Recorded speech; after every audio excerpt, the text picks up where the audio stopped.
Obrigado pela audiência. O termo multinacional muitas vezes é usado como um pejorativo, uma maneira mais curta para transmitir a impressão de uma grande corporação insensível, desprovida de qualquer senso de responsabilidade ou de orgulho nacional. Algumas vezes tal imagem não é apropriada e até injusta. Mas não aqui.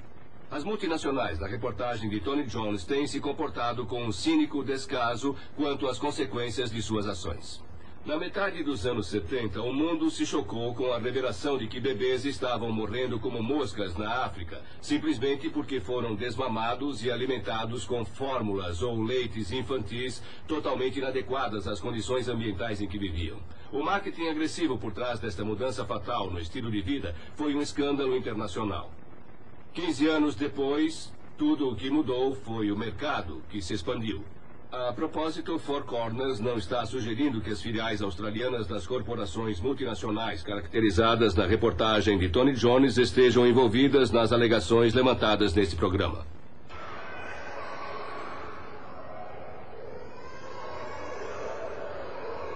Estamos em setembro de 1989. Esta é a enfermaria de diarreia do Instituto Nacional de Saúde da Criança em Karachi, Paquistão. Você pode achar esta cena tão angustiante quanto nós quando a filmamos, mas é um evento muito comum neste hospital. Esta garotinha estava gravemente desnutrida e desidratou-se após vários ataques de diarreia. Ela estava tão doente que quando apresentou outras complicações, havia pouca chance de salvá-la.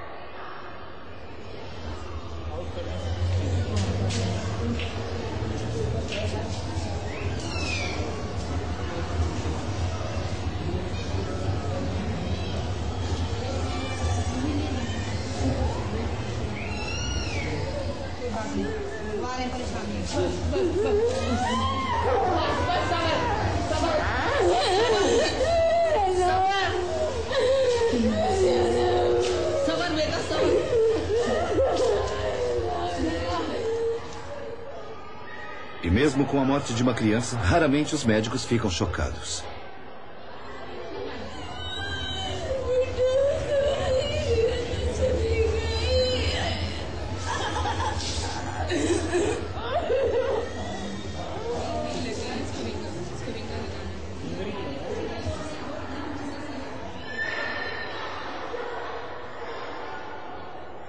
Enfermarias assim existem em todos os hospitais que visitamos em Karachi.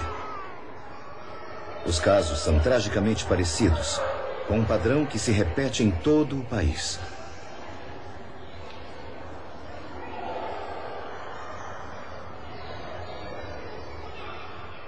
Conforme caminhávamos pelas enfermarias, sentimos como se estivéssemos tropeçando num poço de sofrimento escondido.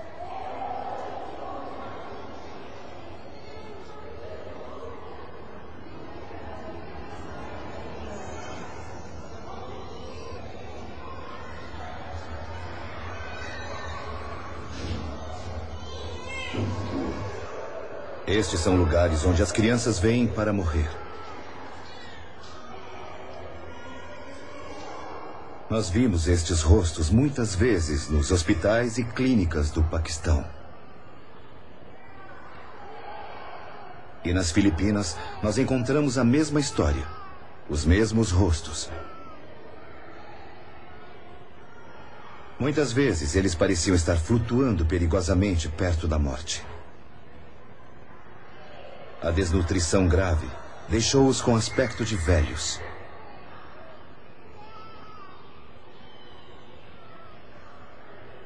Mas quando falamos com médicos e mães, começamos a entender por que muitas destas crianças acabaram assim. Certamente a maioria de nós já viu bebês nessa situação, em fotos de países pobres. Talvez muitos já se acostumaram a ver este quadro. Mas posso dizer que quando você está vendo de perto, não é nada fácil acostumar-se com isso. Esta patética pessoinha, seu nome é Marilyn. Ela está com desnutrição de 3º grau e desinteria amebiana. E tem apenas 3 meses de idade. Você imaginaria que ela vem de uma área onde existe uma praga, uma peste. Mas não. Ela foi alimentada com mamadeira, por isso que ela está assim. Ela foi alimentada com fórmula infantil desde seu nascimento. E essas fórmulas ainda estão sendo vergonhosamente vendidas neste país por 5 corporações internacionais. E este aqui é um bebê Nestlé. Se você pensa que já ouviu tudo isso antes, provavelmente está certo. Em meados dos anos 70, a atenção internacional voltou-se para a África, onde claramente se demonstrava o elo entre a alimentação com mamadeiras e a alta taxa de mortalidade infantil. A Nestlé, atualmente a maior companhia de alimentos do mundo, foi atacada devido ao marketing de suas fórmulas infantis no terceiro mundo. Apesar da indignação internacional e de um boicote a seus produtos aderido por 10 países, o comércio de fórmula continuou se expandindo. Em 1981, a Organização Mundial de Saúde criou um Código Internacional de Marketing para frear os excessos das companhias. O código exige que as companhias encerrem as suas práticas de distribuição gratuita de amostras ou doações de fórmulas para mães ou instituições. O código proíbe a promoção de produtos em hospitais e a distribuição de presentes pessoais para profissionais de saúde. O código proíbe propaganda de fórmulas infantis nos meios de comunicação de massa e o uso de logotipos mostrando bebês saudáveis nas embalagens. E enfatiza que os rótulos de seus produtos tenham uma advertência sobre a superioridade da amamentação e os perigos da alimentação por mamadeira.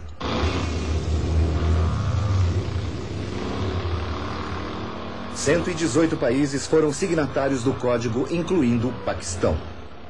E parece que foi uma grande vitória dos defensores do aleitamento materno. Mas por 8 anos, a maioria das companhias subverteu ou ignorou completamente o código.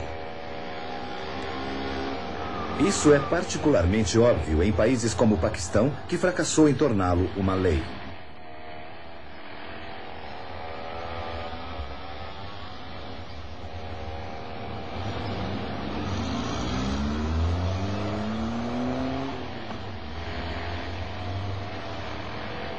A população aqui cresce tão rapidamente que o mercado potencial para a fórmula infantil é estonteante.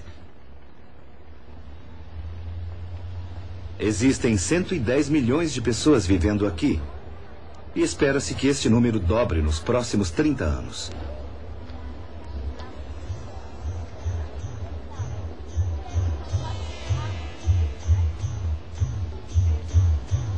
Cinco milhões de bebês nascem a cada ano no Paquistão.